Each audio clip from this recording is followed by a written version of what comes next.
All right, guys, it is the first edition of Free Talk Friday.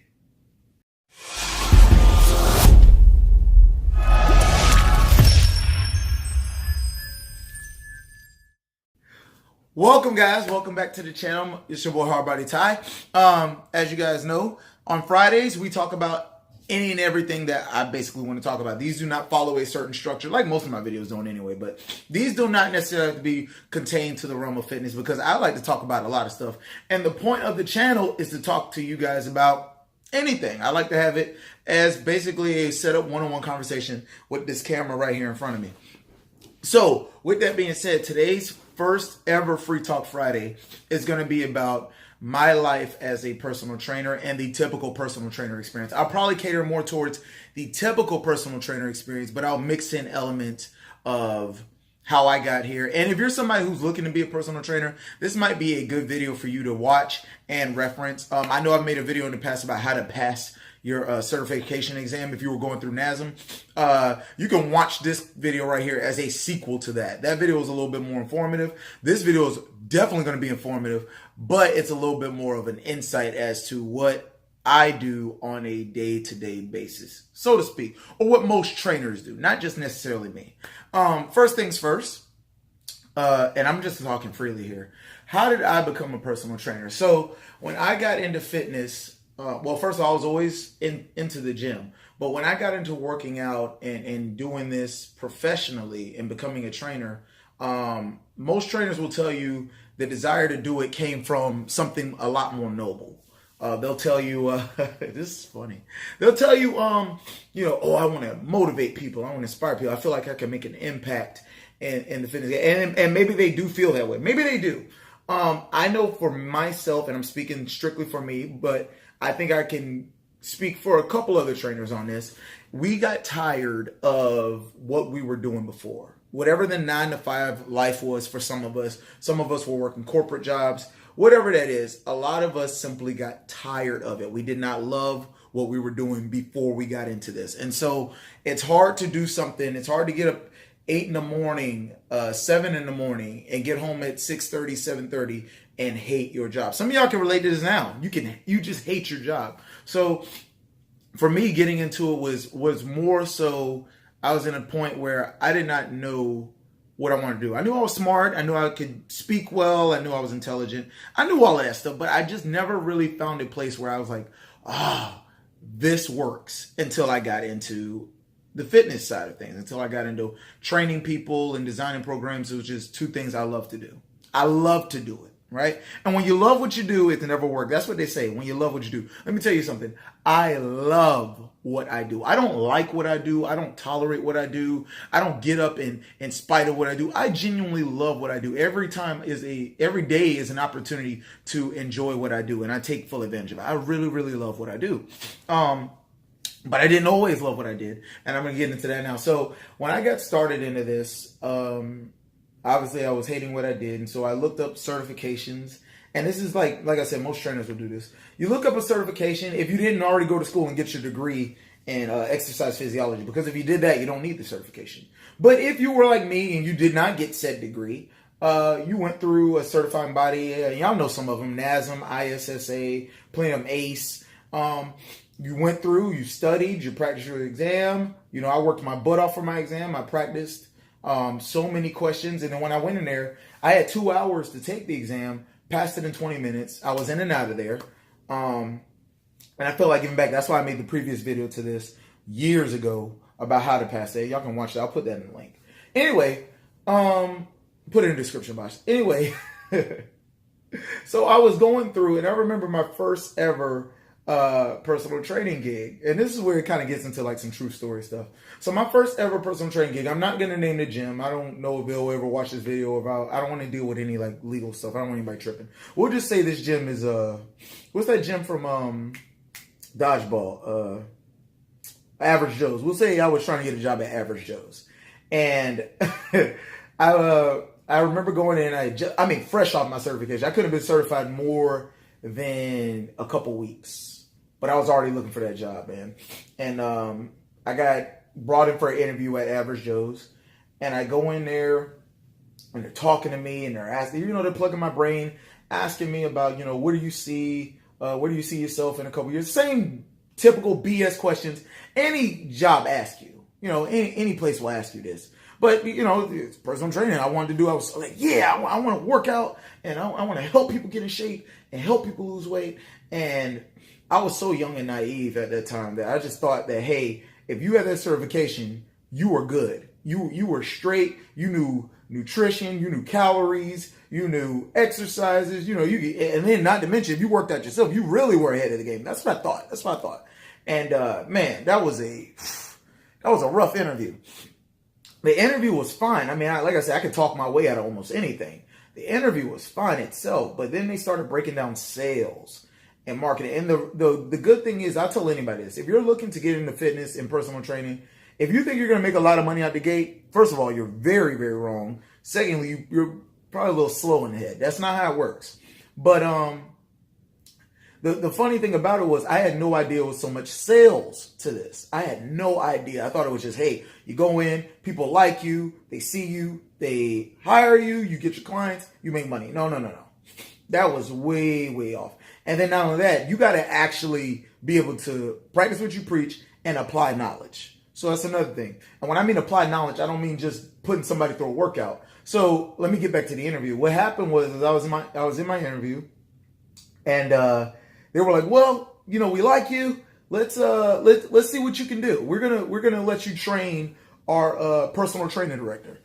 So the personal training director, we'll say his name is Ron for the sake of the video. I was at Average Joe's and I had to train Ron. I hope they're not watching this video. And I had to train Ron.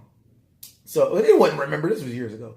Anyway, so Ron's like, hey man, I'm the personal training director. I'll basically be the guy that will be overseeing you on a day-to-day basis. I'll book your clients. I'll set you up for success. We're going to go through a little workout here. Now, Ron is not only a personal training director, he's a trainer himself. So he's done this long enough to kind of know what he does and doesn't like, what he suspects. So I'm just going to give you a quick run through. I put him through a workout, and it was bad. It was really bad. I mean, we did everything from like the cardio section as a warm up. We did some resistance movements. I put them like basically through like a mini leg day. They say keep it short, keep the workout to like 30 minutes, and just show us what you would do. And this dude was intentionally messing up to see if I was going to correct his form, to see if I knew how to assess certain things, to see and first of all, for me, I'm not easily intimidated, but I was already very, very intimidated because I knew this guy's stature. This was the guy that was going to say yes or no to me getting a job. So I was like, God, how do you train him? And anybody that's ever been a personal trainer knows whenever you're training around your peers, your nerves are on 10 because I think I'm a decent coach. I think I'm a decent trainer. I don't know everything. And so if you were to put me in a room with a bunch of power lifters and I got certified in training power lifters and a power lifter's like, well, look, train me. Nerves on 10. I love boxing. If a boxing coach was like, well, look, put me through a boxing workout. Nerves on 10. So for a personal training director, oh, y'all like my Black Panther pajamas? For a personal trainer director to ask me to train was just really nerve-wracking. Anyway, so dude was doing all kinds of stuff like messed up and wrong just to see if I'll correct him. Some of it I caught, a lot of it I missed. And what I didn't know is he was making notes of it.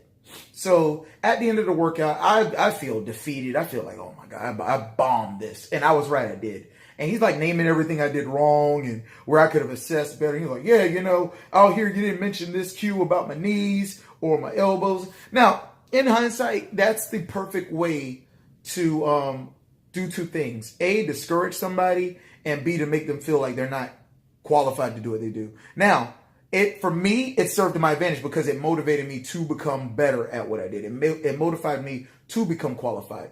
But being fresh out of the personal training certification room and jumping into that big box gym and a personal training director putting you through that, oh man, emotionally, you're just like, man, I don't know if I'm cut out for this. I don't know if I'm going to make it. So, man, this video is running long. I'm trying to speed it up a little bit.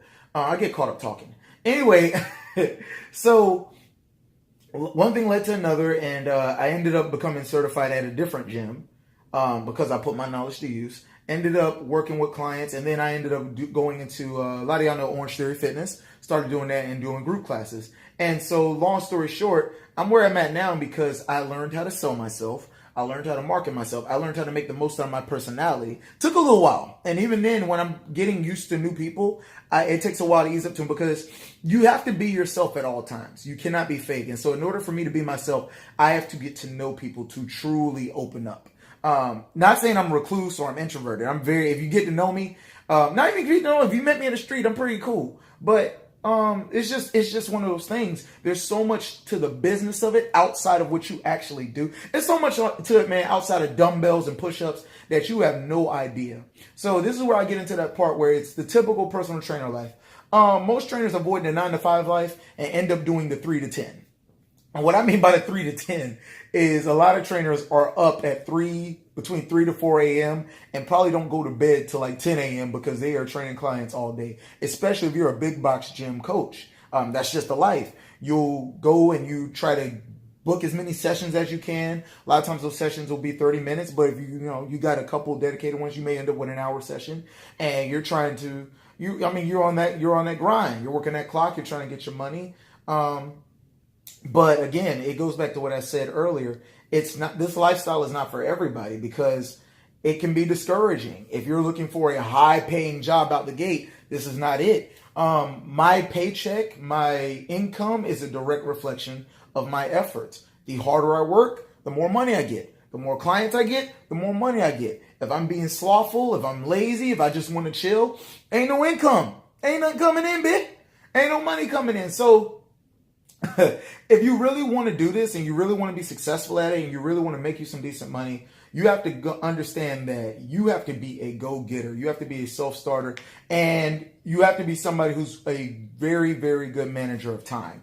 And when I mean good manager of time, if somebody has 30 minutes with you, you got to be able to make that the best 30 minutes of their day. If someone has an hour with you, you got to make that the most effective hour out of their day. If you are not able to do that, you may not last long and you may end up back at somebody's desk. This is not to discourage anybody or offend anybody, but I'm keeping it a stack with you, which means I'm keeping it real for those who are watching this and don't know what that means.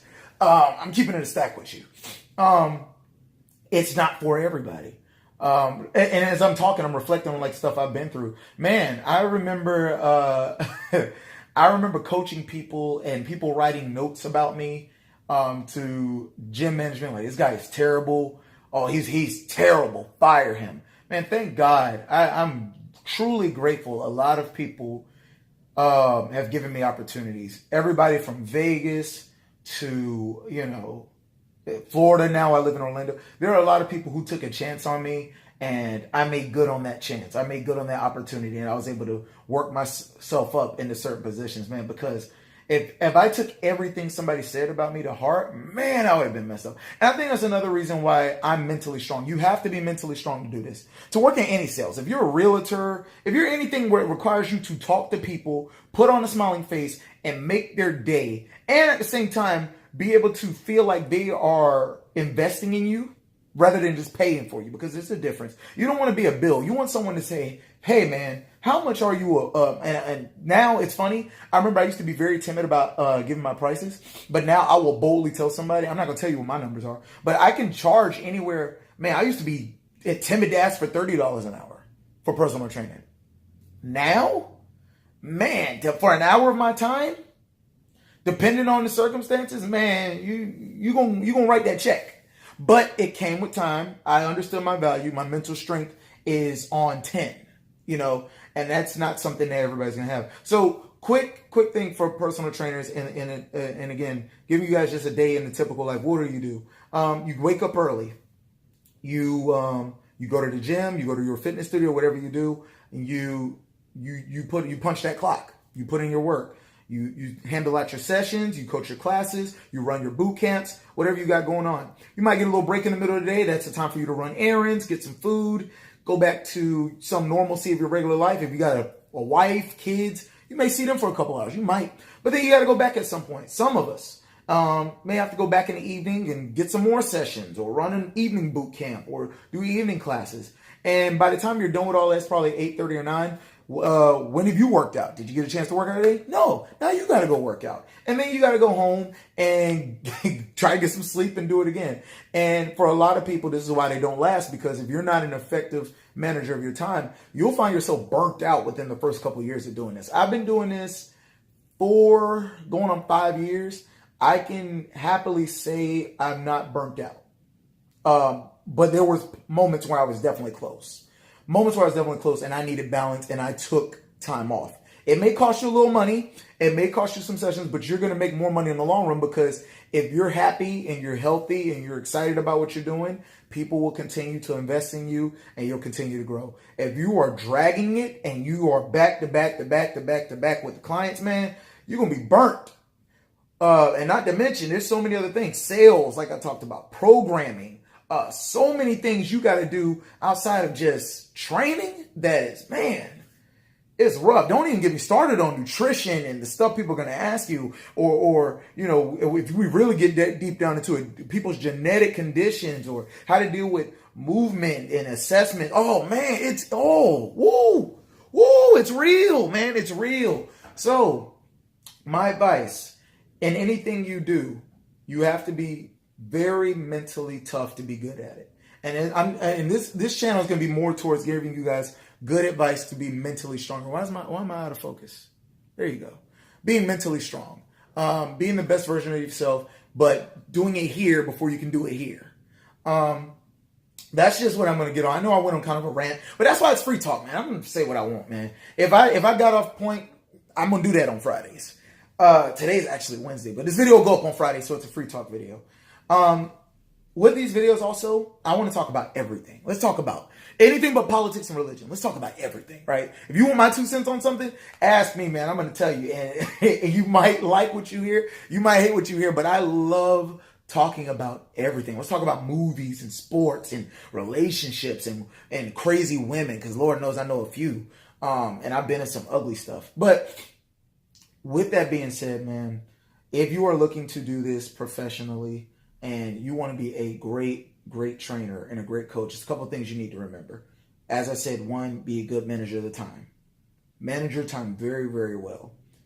2, give every person you come across your best. And I'm telling you, that is one thing I have made a habit of doing within late. I don't care how tired you are. I don't care how burnt out you are. I don't care if your wife cussed you out at home, or if your husband is cheating.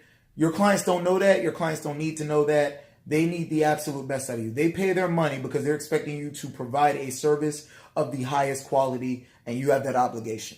You have that obligation. Give people the best of you. That's the second one. And the third thing, the absolutely third thing, is never think you know everything.